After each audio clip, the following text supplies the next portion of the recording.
Alors bonsoir à toutes et à tous et bienvenue à la Closing Bell, je suis Yoav Nizar et très heureux de vous retrouver donc en ce mercredi 18 mai 2016. Prenons connaissance de l'avertissement lié au risque de trading. Négocier sur marge sur le marché des devises via des produits CFD comporte un risque élevé, ne peut être recommandé à tout investisseur. FXCM et DailyFX ne pourront en aucun cas tenus responsables de pertes ou dommages occasionnés en client sans restriction des pertes ou manque à gagner qui pourrait découler directement ou indirectement de l'utilisation de ces informations. Voilà, bonsoir à tous qui venez de me rejoindre sur le chat. N'hésitez pas à laisser vos commentaires ou poser vos questions. Alors avant de débuter ce webinaire et avant de passer au marché, une petite annonce à vous faire. Sachez que FXCM vous offre la possibilité de participer gratuitement à notre journée d'immersion qui aura lieu donc vendredi dans nos locaux. Pour cela, c'est très simple. Il suffit de m'envoyer un email à l'adresse suivante, l'adresse ynizar@fxcm.fr. Je mets l'adresse sur le chat.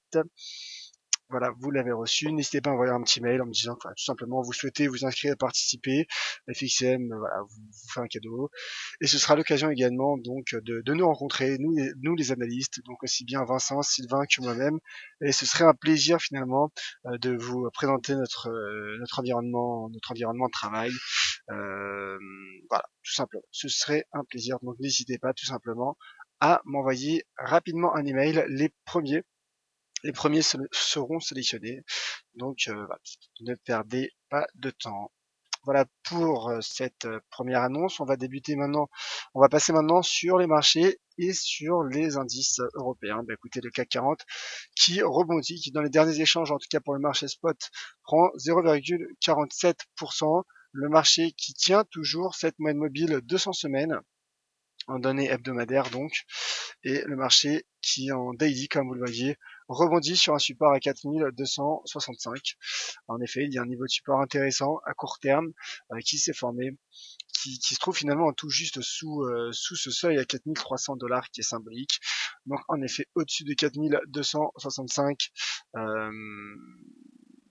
scénario de reprise reste envisageable. Quoi qu'il y a, regardez bien, finalement ça fait range, ça fait range sur les indices, mais regardez ce que fait le CAC en effet. Euh, bah, il ne parvient pas, certes il est soutenu par les 4267, mais ne parvient pas à franchir les 4365 points qui représentent un seuil d'inversion de polarité majeur sur du moyen terme. Alors voilà donc pour le CAC, le DAX qui lui prend également dans les derniers échanges 0,45%, le DAX qui poursuit son rebond au-dessus du support à 9750, qui teste les 10 000 points, mais qui tente surtout de sortir par le haut de ce biseau d'élargissement descendant, qui couvre pour le moment plutôt le cours de l'indice allemand. Mais en tout cas, le support à 9750 tient les marchés, soutient les marchés. On passe à présent à l'euro-dollar. L'euro-dollar qui est baissier, le dollar qui se renforce. Le dollar qui poursuit son rebond suite notamment aux récentes déclarations de certains faucons de la Fed, donc finalement de certains membres de la Fed, certains membres votants, qui ont indiqué être favorables à 2 voire 3 hausses de taux de la Banque centrale courant d'année 2016. En 2016, et certains d'entre eux même réclament une hausse des taux dès la prochaine intervention de la Réserve fédérale. Donc dans ce contexte, le dollar se renforce face à un euro qui conserve des fondamentaux fragiles, et du point de vue de l'analyse technique, finalement, on est toujours sous cette résistance à 1,1450. C'est une résistance majeure en weekly, et donc je maintiens mon objectif moyen terme à 1,1150. Le marché s'en approche au fur et à mesure.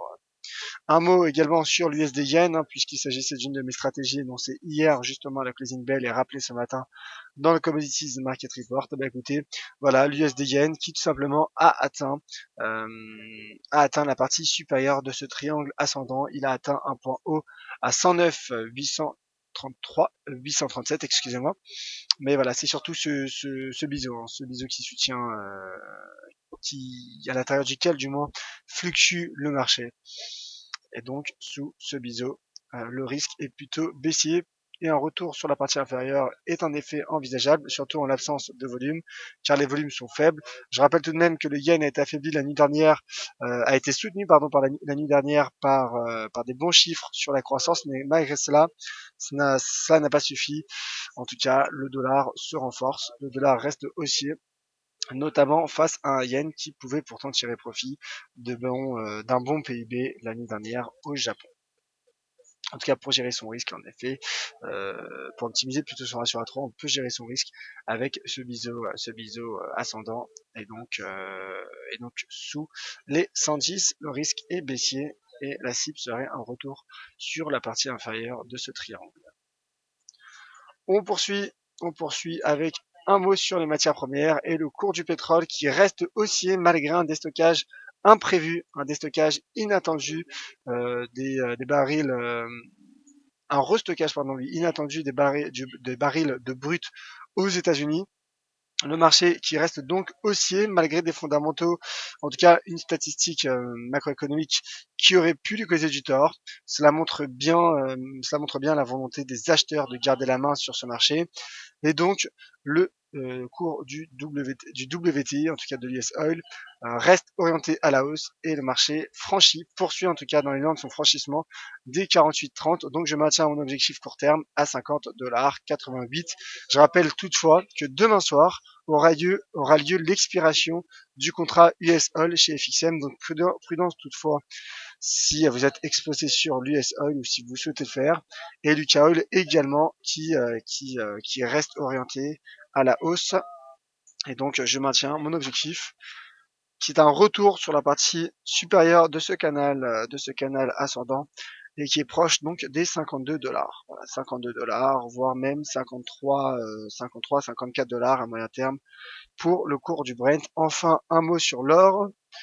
L'or qui teste toujours, qui travaille toujours la partie supérieure de ce biseau descendant, mais le cours de l'once d'or, donc qui conserve finalement, du point de vue de l'analyse technique, un potentiel haussier au-dessus de ce seuil à 1260 $. Je rappelle que le drapeau est une figure de continuation, c'est une figure donc technique de continuation, et donc le potentiel est aussi un pullback sur la partie supérieure justement de ce drapeau est envisageable, a semblé prendre forme hier, mais le marché n'a pas confirmé aujourd'hui. Mais au-dessus donc de 1260 $, le risque reste haussier avec donc une invalidation en cas de cassure, auquel cas la cible à 1215 $ serait envisageable à moyen terme. Et comme je le rappelle souvent, regardez cet indicateur de momentum RSI en daily qui reste soutenu par une oblique haussière. Donc le marché de l'or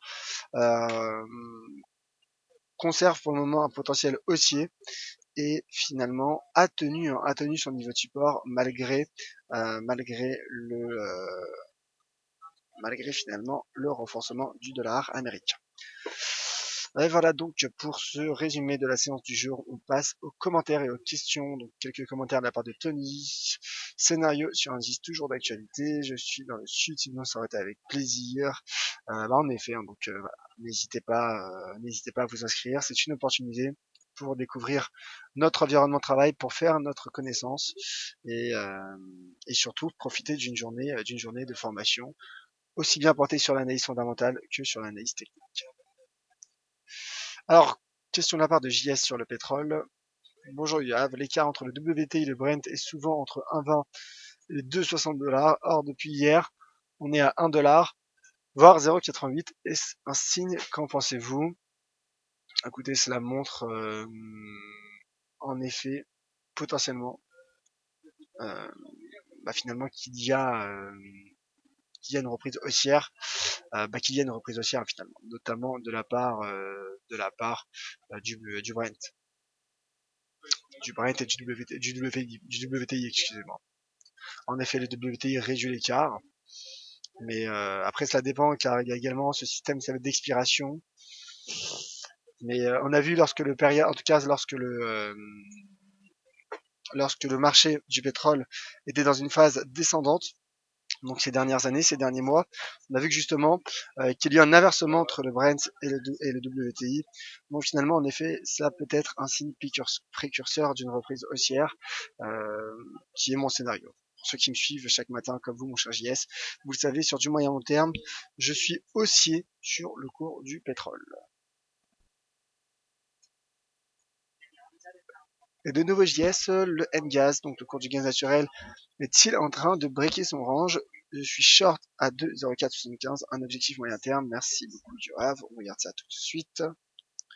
Le cours du gaz naturel qui est en effet en train de breaker son range, qui est en train de casser ce support à 2,04 $, 2,037 même pour être très exact. Toutefois, la bougie en cours n'est pas clôturée, donc prudence. En cas de cassure, en tout cas, je viserai les 2 $ qui est finalement quasiment atteint, mais qui est le seuil symbolique qui pourrait faire réagir les marchés. On l'a vu par le passé, 2 $ a fait rebondir le marché, notamment lors de la séance du 26 avril. Donc finalement, si le marché s'enfonce, 1,90 serait ma target, avec voilà ce bémol à 2 $. Je pense qu'il y aura un refus sur 2 $, mais finalement sous 2,037, le risque est plutôt baissier en effet. Et bien vu mon cher JS. En H4, on voit si on a peut-être des configurations intéressantes. Pas grand chose, simplement un range en données horaires avec donc ce support à 2,014. Bruno de Let's Speak, bonjour Yoav, les stades de pétrole ont-ils aussi un impact sur le Brent? Bien sûr que oui. Oui, hein, ce sont finalement le marché du pétrole dans la globalité qui est impacté par ce genre de, euh, de publications macroéconomiques. Je vous invite d'ailleurs tout simplement à regarder la volatilité qu'il y a eu il y a quelques heures il y a tout juste une heure sur le marché, sur le cours du Brent. J'ai super bonne vision, en tout cas j'adhère, bonne soirée Yoav et à demain sans doute. Bah écoutez, en effet, avec plaisir mon cher JS, hein, d'ailleurs notez-le donc comme chaque matin, on se retrouve demain à 10h15 pour ce tour d'horizon des matières premières, mais pas seulement, on parle également de devises matières premières, n'hésitez pas également à me faire part de votre ressenti, de vos questions ou encore de vos analyses sur Twitter @yoavnizar.